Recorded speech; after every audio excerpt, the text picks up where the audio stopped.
상황보다 약속을 붙잡아야 합니다 라는 제목의 말씀으로 하나님 말씀 선포하도록 하겠습니다.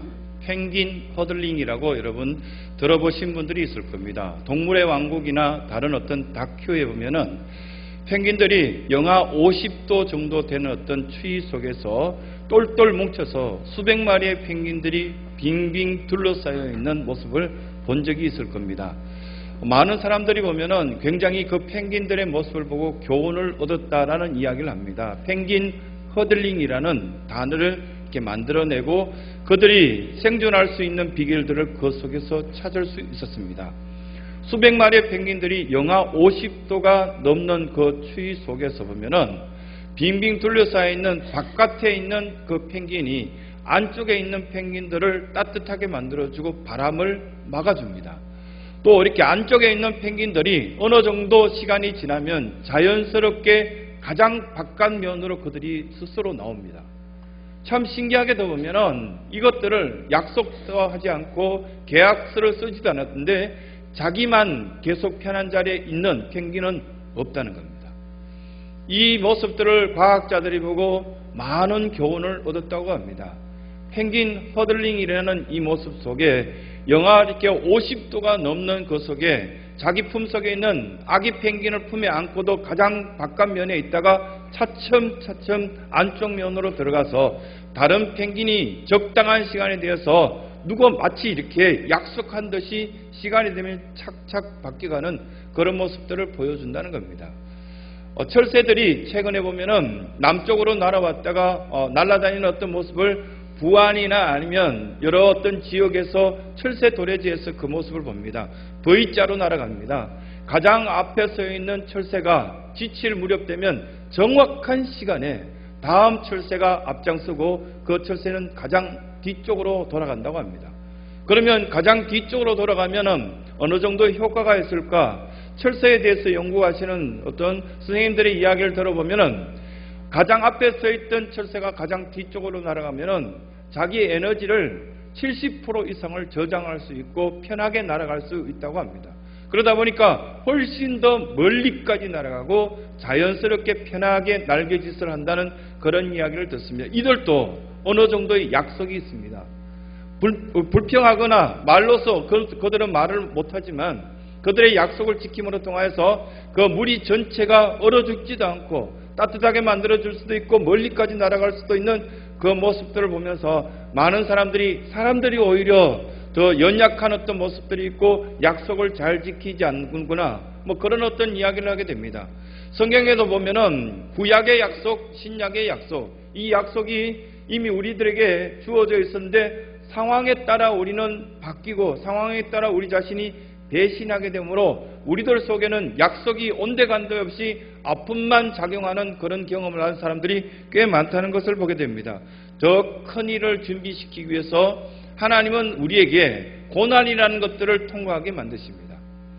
그냥 아기 때는 걷는 자체도 기쁨이었지만 좀 자라면 뛰어다녀야 되고 때로는 아주 자신 있게 산을 올라가기도 해야 되고 수많은 사람들에게 이끌어주면서 걸어가야 될 때도 있기 때문에 넘어져 보기도 하고 또한 달리면서 어려움을 겪기도 하고 숨이 차서 가슴이 터질 듯한 그런 어떤 고난을 경험하게 만드는 그런 경우를 그런 시간들을 하나님은 우리에게 허락하신다는 사실입니다.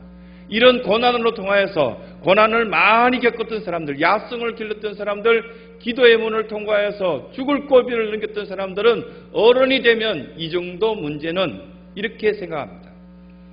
반면에 지금의 너는 공부만 해라는 그런 어떤 이야기를 끊임없이 들었던 이제 20대, 30대가 앞으로 겪어야 될 여러 환난과 여러 이야기들을 생각할 때 참으로 아찔하구나라는 생각이 듭니다. 그냥 친구들이 있어서 즐겁고 아무것도 주지 않아도 친구만 있으면 밤새도록 놀 수 있었던 그 세대가 지나가고 지금은 손에 스마트폰이 지켜져야만 불안에서 벗어날 수 있고 뭔가 할 수 있는 그런 세대가 되었다는 것, 이것들이 어떻게 보면 장점일 수도 있고 큰 단점일 수도 있겠구나라는 생각이 듭니다. 약속에 대한 어떤 그런 생각보다는 상황에 대한 생각들을 미련을 너무 많이 두는 그런 아픔을 우리는 겪고 있다는 그런 모습들을 보게 됩니다. 다윗은 사무엘이 어느 날 찾아와서 겨우 16 된 그 아이에게 기름 부으시고 너는 곧 이 나라의 왕이 될 것이다 이야기했습니다. 그러고 난 뒤에 다윗이 30살 때까지 약 15년 동안 겪었던 이야기를 성경의 사무엘상과 그리고 또한 시편을 보면은 이 다윗이 처절하게 괴로웠고 너무너무 외로웠고 가족들에게 버림받았을 때 죽고 싶을 정도의 고백들을 하는 모습들을 보게 됩니다. 그 고난을 다 통과한 후에 이스라엘의 왕이 되었을 때 30살이 되었습니다. 30살이 되었을 때 다윗은 이 고난을 통해서 하나님은 나의 힘이 되셨다고, 나의 피할 바위가 되셨고 산성이 되셨고 나에게는 최고의 분이 바로 하나님이라는 그 고백이 아주 자연스럽게 나온 다윗의 모습을 우리는 교훈으로 삼을 수가 있습니다. 고난의 시간은 다 나쁜 것이 아니라 우리에게 엄청난 교훈을 주시고 우리를 단단하게 만드시고 영적인 사람으로 이끌어가는 도구가 된다는 사실을 우리는 깨닫게 되는 것입니다. 교회에서 가끔씩 보면 저녁 시간에 이렇게 업무를 낮 시간에 다 하지 못하여서 밤 시간에 이렇게 사무실로 나오면은 가끔 청년들이나 음악을 전공하는, 피아노를 전공하는 청년들이 나와서 늦은 시간까지 피아노 연습을 하거든요. 그런데 똑같은 곡을 10번도 아니고 100번도 아니고 더 이상 연주하는 것 같아요. 더 이상 막 반주를 연습하는 것 같은데 그 음악을 이렇게 들어보면은 저 정도면 됐을 텐데 라는 생각이 드는데요. 그런데도 보면 만족하지 못하고 끝까지 인내하고 참고 때로는 막 이렇게 짜증이 나고 그런데도 이겨내고 이렇게 연습하는 것을 보거든요. 그래서 살짝 문을 열고 힘드냐 이렇게 말하면 쓱 웃으면서 지금 커피 한 잔 주시면 힘낼 건데요 이렇게 이야기할 때 커피 한 잔 주고 대화하다 보면은 이걸 한 곡을 이렇게 반복해야 되냐, 실수하지 않고 그 수준이 어느 수준 될 때까지 이렇게 연습해야 되냐라고 물었을 때 여러 가지 이야기하는 것을 듣습니다. 그뿐만 아니라 우리 교회학교 아이들 가운데 보면 운동했던 아이들이 있습니다. 야구했던 아이도 있고 뭐 그런 아이들 이야기를 들어보면은 공부하는 게 훨씬 쉽다는 것을 나중에 철들어서 깨닫게 되죠. 그 어떤 프로 선수로 뽑히기 위해서는 1000분의 1이라는 어떤 숫자에 들어가야 되는데 그냥 공부했으면 길이 자연스럽게 열렸을 텐데 운동해서 이렇게 인정받아야 된다는 건 너무 많은 어떤 고난과 어려움이 있다는 것. 한 단계 지나면 또 다음 단계가 기다리고 있고 그 다음 단계를 지나면 상황에 대해서 우리가 변명할 거리가 없이 우리는 반드시 연습한 만큼 길이 열려지고 준비된 만큼 부름받고 수많은 사람들에게 사랑받는다는 그런 것들을 이들은 알고 있다는 사실입니다. 그렇다면 우리는 무엇을 준비하고 상황에 대해서 변명하고 상황에 대해서 이야기할 것이 아니라 어떤 약속을 우리는 부여잡고 있는가, 오늘 말씀을 통하여서 우리에게 함께 은혜 나오시기를 바라시는 하나님의 뜻이 담겨져 있다는 사실입니다. 신앙생활은 시험이 계속 반복됩니다. 아브라함을 보시고요, 다윗을 보시고 요셉을 보시고 또한 우리 주변의 믿음의 선배들을 보시기 바랍니다. 시험이 끊임없이 있는데 준비된 그릇과 무장된 그 사람은 시험이 아니라 기회로 찾아올 것이고요. 그런데 아무 준비되지 않은 그 심령은 약간만의 바람이 불어도 휘청거리고 괴로워하고 죽고 싶다는 이야기를 합니다. 아주 무장된 믿음의 대선배들을 볼 때는 아무것도 아닌 일에 화들짝 놀라고 힘들어합니다. 사스, 메르스, 그 다음엔 코로나 바이러스, 그리고 다음 내년에는 또 없을까요? 저는 또 있다고 생각합니다. 공기질이 나빠지고 환경이 더욱더 나빠지고 심지어는 수많은 교회들이 통곡할 시대가 왔다, 환경이 나빠져서 자연스럽게 종말을 맞이할 수도 있다는 이야기까지 지금 나오고 있습니다. 그럼에도 불구하고 우리는 이걸 시험이 아니라고 말한다면 이건 잘못된 오판이 아닐까요? 끊임없이 우리 크리스찬들에게는 시험거리가 있습니다. 직장에 들어간 그곳으로 인정받고 사랑받는 것이 아니라 또 시험거리가 오고요. 또한 매번 승진해야 되는 시험거리가 있고 사람 관계의 시험거리가 있고 교회 왔는데도 하나님의 사람들이 다 맞는데도 성격이 다 다르거든요. 성격 똑같은 사람이 어디 있습니까? 비슷한 사람이 있을 뿐이죠. 이 교회 속에는 성격이 다른 사람이 500가지 이상의 다른 성격의 소유자들이 함께 모여서 신앙생활을 하고 있습니다. 그러다 보니 다 다르기 때문에 시험거리가 될 수 있습니다. 그러나 그 시험은 테스트이냐, 템플테이션이냐, 유혹이냐, 시험이냐 차이가 있을 뿐이겠죠. 그냥 시험이라면, 테스트라면 한 단계씩 올라갈 겁니다. 조금 나아질 겁니다. 그러나 우리는 내가 이렇게 처한 상황이 좀 못합니다라는 그런 이야기를 계속한다면 시험거리에서 헤어나지 못할 겁니다. 아브라함에게 이런 어떤 시험거리가 주었을 때 아브라함은 사례, 여기 보면은 성경을 뚜렷하게 잘 읽어야 되는데 지금 단수로 성경에 아브라함이라고 나와 있습니다. 그리고 사라가 아니고 사례로 나와 있습니다. 그러면 지금 변화되지 않은 상태 속에 이름을 갖고 있구나라는 것을 우리가 짐작하게 되는데요. 아브라함이 사례의 이야기를 듣고 실수를 하게 됩니다. 하나님께 약속받은 사람 아브라함이 한 여인, 자기만 사랑하겠다는 그 여인이 유혹하는 이야기에 넘어가 버리는 그 모습이 담겨져 있습니다. 그러고 난 뒤에 그것도 그냥 유대인 가운데 신앙 좋은 어떤 한 여인도 아니고 애굽의 여인, 종인, 하인인 어떤 하갈이란 여인을 취하여서 아들을 낳을 수도 있지 않겠습니까? 라는 그 이야기를 듣자마자 상황, 지금 나에게 놓여진 이 상황을 보게 됩니다. 이 상황은 지금 어떻습니까? 메르스보다도 훨씬 더 심각한 상황이고요. 아무리 주변에 둘러봐도 지금 가장 비참한 것 같아요. 그런 어떤 상황을 돌아보면서 아브라함은 사례의 이야기를 듣고 시험 속으로 들어가기 시작합니다. 크리스찬들은 시험에서 빠져나오려고 해야 되는데 시험 속으로 들어가는, 유혹 속으로 들어가려고 하는, 술집으로 들어가고 또한 어떤 미혹되는 그 어떤 장소로 들어가려고 하는 그런 어리석은 방법은 취하지 말아야 될 텐데 아브라함은 지금 한 여인의 사례에 했던 이야기를 듣고 시험 속으로 들어가는 모습을 보게 됩니다. 그러면 어떤 때 시험이 자주 찾아오던가요? 저와 여러분들에게 삶의 현장 가운데 시험이 자주 찾아올 때면 초조할 때, 불안할 때, 믿음이 없을 때, 자식에 대한 어떤 믿음이 떨어지고 남편을 바라볼 때 자꾸만 의심이 생길 때, 나의 어떤 미래를 바라볼 때 왠지 망할 것 같고 지금 준비된 것이 없기 때문에 노년에는 아주 초라한 어떤 인생을 살 것 같은 그런 불안, 초조 때문에 시험거리가 찾아오는 거 아닙니까? 우리들 마음속에 주님께서 허락하신 말씀이 있고 또한 그 약속을 부여잡고 있다면 그 정도는 이겨내거든요. 단칸방에서도 7명이 생활할 때도 하하 웃고 즐거웠는데 지금 가진 것 다 가졌는데도 왜 불안하고 초조하고 망설이고 있는가? 가만히 들여다보면 불안, 초조, 그렇다는 여러 가지 근심스러운 것들은 마귀가 뿌려놓은 어떤 씨앗들을 우리가 자꾸 들춰내기 시작합니다. 초조해진 아브라함과 사례 이 두 부부는 마주 앉아서 이야기를 합니다. 다른 궁리를 해보자. 다른 궁리를 해봤을 때 사례는 주로 남편들은 50 넘으면요 상황 판단이 잘 안 돼요. 제 입장에서요. 우리 남자 성도들은 다르시겠지만 이야기 다 들어보면은 아내 이야기 다 맞아요. 그러면은 화밖에 안 나요. 뭐 이렇게 말배운을 학원 다니냐 그러고 뭐 이렇게 그래서 말로 다투면 절대 안 되겠구나. 글로 다투든지 뭐 떨어져서 이야기해야 되겠구나. 뭐 그런 생각도 하는데 아브라함하고 사례하고도 이 모습 보면 똑같고요. 다른 믿음의 대선배들도 보면요. 말로서 어떻게 남자들은 잘 안 돼요. 그러니까 아브라함이 사례가 아는 이야기가 다 옳은 것 같거든요. 지금 우리의 상황을 한번 보라고. 하갈이 아이를 충분히 낳을 수 있는 상황 아니냐고. 그리고 하갈은 우리 하인이기 때문에 이렇게 하라면 이렇게 하고 저렇게 하라면 저렇게 할 여인이라고.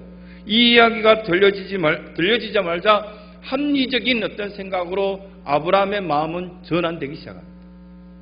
그래서 시험거리가 찾아오는데 이미 불가능한 자기 상태를 발견하는 겁니다. 저나 여러분들이 이성적으로 보면은 다 불가능하죠. 여기서 뭘 할 수 있겠습니까? 어떤 것을 찾을 수 있겠습니까? 어떤 것을 얻기 위해서 해줄 수 있겠습니까? 이왕이면 내 자식에게 TV에 나오는, TV에, 이상하게도 TV에 나오는 모든 남자는 본부장이에요. 그리고 또 TV에 나오는 모든 사람들은 다 재벌이에요. 그리고 또 작년에도 제가 설교 시간에 한번 말씀을 전했는데 저희 아버지는 어디 살아 계실까? 아마도 저를 지금도 찾고 계실 거야. 아마 저를 빨리 찾으셔서 저희 아버지는 재벌이실 텐데 아직 어릴 때 잃어버렸던 아들을 찾고 계실 거야. 이 드라마처럼 이렇게 되면 좋을 텐데 그런 일은 전혀 없더라는 겁니다. 근데 여기에 보면은 아브라함과 이렇게 사례가 대화하는 가운데 우리는 불가능한 상태다. 지금 이 본문 가운데 나오는 이 아브라함의 나이는 85세입니다. 15장에 보면은 천사들이 와서 당신은 아이를 낳을 것인데 그 후손들이 저 하늘의 별과 같을 것이다. 이걸 약속으로 받았거든요. 12장 1절에서부터 3절까지 아브라함의 또 다른 어떤 인생의 큰 비전을 창세기 12장 1절에서 3절까지 말씀했지 않습니까? 너를 축복하는 자에게 내가 복을 내리고 너를 저주하는 자에게 내가 모든 자에게 내가 저주하니 땅의 모든 족속이 너를 인하여 복을 얻을 것이니라 하신지라. 이렇게 이야기한 것 아멘으로 하다 보고 받아들였습니다. 그러면 하나님 약속된 거 엄청납니다. 큽니다. 15장에도 약속했습니다. 재확인했습니다. 16장에 와서 우리 상태를 한번 보라고. 내 나이 85세, 사례 당신 나이가 75세, 할머니 할아버지가 지금 뭘 할 수 있겠냐? 합당한 이야기 맞죠? 그래서 2절에 보면은 사례가 아브라함에게 이야기합니다. 하나님께서 나에게 생산을 허락지 아니하시니 내가 볼 때 좋은 방법이 생각났는데 우리의 하인 하가를 통하여서 아이를 낳을 수 있을 것 같아 라는 이야기를 2절에 합니다. 이런 이야기가 한두 가지겠습니까? 우리 앞에서. 우리의 약속받은 것과 우리의 믿음과 전혀 상관없는 툭 치고 들어오는 굉장히 보면 샤프하고 지혜로 보이는 이 이야기에 혹하여서 넘어갈 수도 있다는 사실입니다. 두 번째, 왜 이들은 초조하고 불안하게 만들었나? 인간적으로 나쁘지 않다는 그런 제안을 이들은 받아들이게 되었습니다. 인간적으로 생각할 때 나쁘지 않지 않냐? 지금 우리 상태의 모든 것들을 봐서는 이런 어떤 어려움들을 해결할 수 있는 비결들은 없는데 내가 생각해 봤더니 너무 묘수가 나왔다. 이 이야기를 사례가 할 때 보면은 이 집안 전체의 대표자이자 맏며느리인 이 사례로서는 너무 책임감과 마음의 중압감이 있었던 겁니다. 갈대아 우르를 떠났을 때는 겨우 몇 명만 떠났지만 이제 무리를 짓기 시작했고 가족 숫자와 재산이 엄청나게 늘어난데 그 전체를 살림을 이끌어 나가는 사례에게 아기가 없다. 이건 모든 사람들이 수군거릴 만한 일이었고 저주라고 생각했습니다. 그래서 자기에겐 책임이 있기 때문에 이 문제를 어떻게라도 해결해야 되는데 인간적인 방법으로 사례는 자기 남편에게 제안한 것입니다. 또 한 가지, 상황이나 모든 어떤 유행을 볼 때 이건 별 문제가 없다. 중동 지역에 있는 모든 어떤 상황들을 볼 때 둘째 부인을 갖고 셋째 부인을 갖고 부자들은 아주 많은 부인을 가지면서 그의 후손들을 준비하는 것, 그거 볼 때 이 상황이나 유행을 볼 때 무슨 문제가 되겠습니까? 이건 다 설득되는 거 아니겠습니까? 하지만 성경은 아브라함이 결정할 일은 이거 아니라는 거예요. 저나 여러분들이나 살아가면서 이런 하나님께 받은 약속 이외에 다른 것들을 우리가 결정할 만한 능력이 있거나 결정권이 우리에게 없다라고 말씀합니다. 문제 해결은커녕 우리가 그걸 결정하면 그때부터 새롭게 사업 시작하는 거 꼬이기 시작할 겁니다. 새롭게 만나는 사람들에게 더 어려움을 겪게 될 것입니다. 우리가 이렇게 만들어 놓은 그 문제를 통해서 마치 지금 중동 지역에 있는 아랍권에 있는 수많은 나라들이 계속 매일같이 전쟁하고 서로 죽이고 미워하는 그 원인을 우리는 이 아브라함을 통해서 제공했다는 것을 우리는 발견하게 되는 겁니다. 그러면 문제가 있을 때 좀 거리를 둡시다. 문제 속으로 들어가지 말고 성도들의 모습은 이 본문 가운데 우리에게 교훈하시든지 문제를 좀 떨어져서 보면서 기도의 자리에 나왔으면 좋겠습니다. 문제를 좀 멀리하면서 조급한 마음을 갖지 말고 천천히 하나님의 뜻을 원래적인 기본적인 어떤 자세, 신앙의 본질을 찾아가면서 두드리기 시작한다면 답은 쉽게 보일 수도 있다는 사실입니다. 마귀가 주는 답은 굉장히 단순할 수도 있습니다. 왜 그렇게 복잡하게 생각해? 지금 세상에 수많은 사람들이 다 즐기고 있는데 다 이렇게 하고 있는데 뭔 너 혼자 이렇게 독야청청하겠다고 그렇게 애쓰냐? 이런 이야기를 들을 수도 있습니다. 미련해 보일 정도로 우리는 하나님의 그 약속을 부여잡아야 될 텐데 또 다른 어떤 방법과 또 다른 길이 있느냐고 찾기 시작하는 그 순간 결국은 멀리 돌아서 제자리에 돌아오게 될 겁니다. 아브라함은 사례의 제안에 굉장히 합리적이고 융통성이 있다라는 결정을 내립니다. 그리고 시험 들기 시작하면 별것 아닌 이야기도 혹하고 그것이 굉장히 좋아 보일 것듯이 그렇게 결정합니다. 사업하시는 분들도 많은 그런 분들을 보게 되는데요. 지혜롭다 할 만큼 먹음직하고 보암직한 것이 실제 뱀들이 이렇게 아담과 하와에게 던져준 이야기 아닙니까?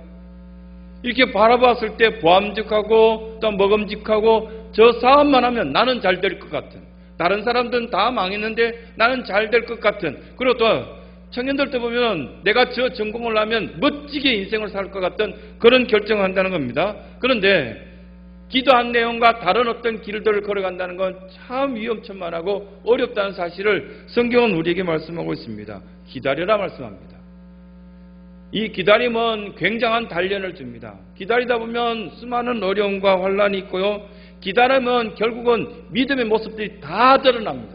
기다리다 보면은 어느 정도의 어떤 믿음의 모습이 드러났냐면은 정말 나에게는 믿음이 없구나라는 어떤 사실을 깨닫게 되는 그 순간까지 우리는 기다리게끔 만드시는 하나님의 모습을 보게 됩니다. 이 이야기는 사울의 이야기 가운데 있죠.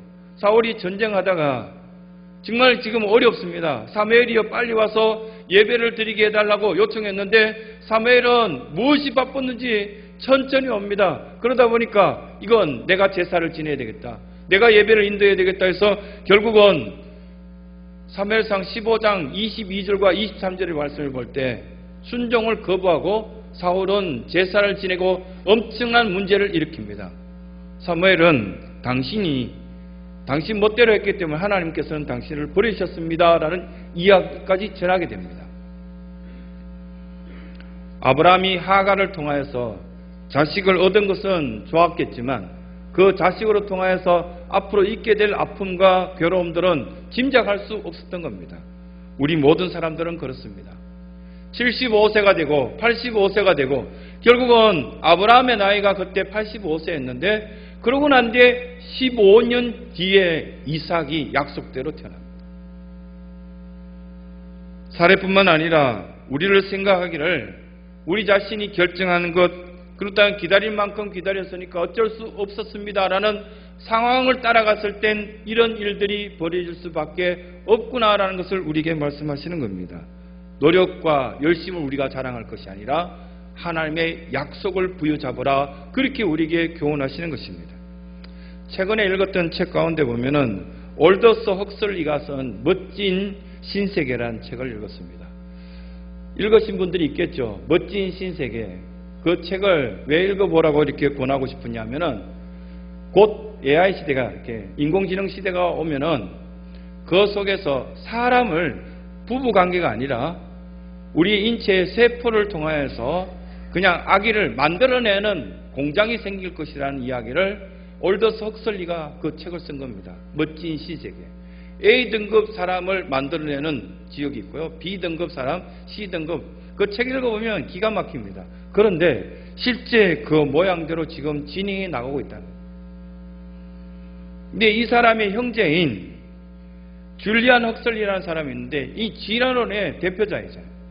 이 헉슬리 가문이 보면은 성경에 반대되는 이야기 꽤 많이 합니다. 그래서 이 책을 한번 읽어봤습니다.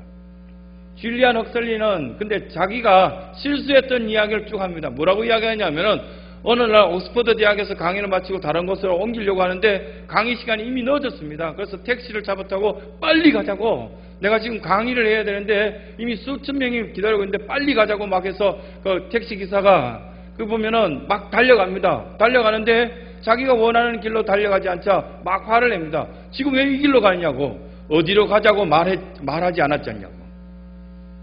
줄리안 헉슬리에게 택시 기사가 이야기한 걸 자기 자서전처럼 글을 써놓습니다. 우리는 마치 이렇게 산다고. 우리는 약속받은 방향이 있고요, 약속받은 길이 있고요, 약속받은 어떤 우리의 생활 상태가 있지 않습니까? 내가 너를 지명하여 불렀나니 너는 내 것이라고 말씀하시며 너는 이제 하나님의 자녀답게 살라고, 그러면 내가 너를 책임지겠다, 그렇게 말했는데 우리가 무언가 잘못 지고 있다는 겁니다. 잘못 지고 있는 그 상황들, 잘못된 것을 붙잡고 있으면 결국은 그 붙잡고 있는 것들이 흠앙한 것들이라면 아무것도 열매 맺지 못할 것이라는 겁니다. 상황에 끌려가지 말라고 말씀하시고 하나님의 약속인지 세상의 약속인지 잘 구별하라 그렇게 말씀하시는 겁니다. 세상의 소리는 엄청납니다. 파괴력이 있습니다.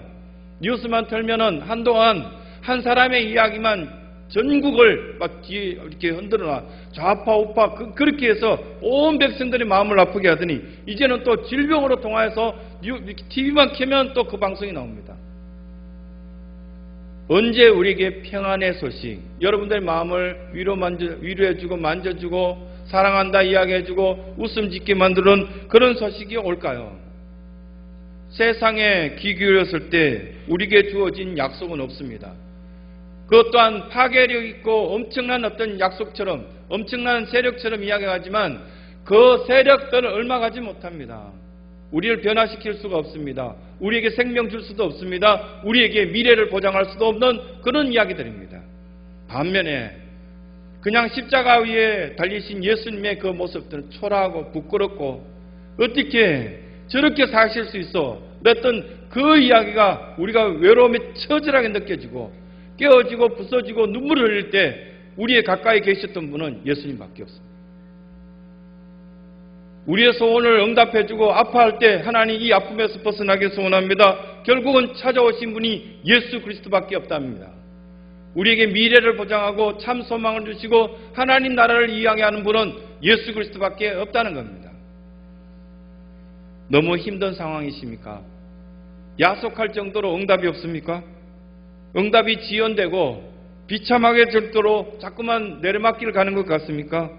꿈이 좌절되고 미래가 불투명한 것 같은 그런 상황에 있다면 다시금 한번 우리의 신앙의 본질로 돌아올 수 있는 여러분들의 삶의 모습이 되시길 간절히 소원합니다.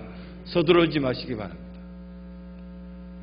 다시금 엎드려 기도할 줄 아시기 바라고 짧은 기도라도 하나님의 뜻을 쫓아 살 수 있길 바라고 정당한 방법과 수단을 통하여서 하나님의 뜻을 이뤄내고자 원하신다면 하나님의 개입하심이 있을 것이라는 사실입니다. 결론적으로 이런 부탁의 말씀을 드리고 싶습니다. 너무 환경을 보지 말고 하나님 봅시다. 우리 눈에 보이는 환경을 볼 때 마치 우리를 뒤흔들어 놓고 죽을 것 같은 장벽이 보이지만 아주 강하신 하나님은 그 전체를 붙잡고 있다는 사실을 기억할 수 있는 성도들이 되시길 간절히 소원합니다.